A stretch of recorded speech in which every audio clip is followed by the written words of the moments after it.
અહીંયા જે ભાવવાહી વાતાવરણ બન્યું છે, બાપને યાદ કરીને દીકરીઓ બહેનો અને દીકરાઓ જે રડી રહ્યા છે, એ બાપા એ નાના માણસો મહેનત મજૂરી કરી અને એ બાપને ભૂલ્યા ન હોય, બાપને હાંચવા હોય, એની આંખમાં આંસુ આવે.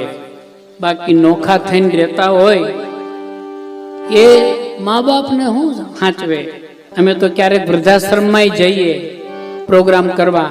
પ્રોગ્રામ કર્યા પછી પૂછીએ કે માડી દીકરાઓ આવે છે? તો કે ના બાપા, કોઈ દીકરાઓ ખબર પૂછવા આવતા નથી, દીકરીઓ ક્યારેક ક્યારેક આવે. આ દશા છે સમાજની. એ આંગળી પકડી તી મારા બાપની રલો, અને ચાલ્યો હું તો ડગુ મગુરે ચાલજો, મીઠો છાંયડો રે મારા બાપનો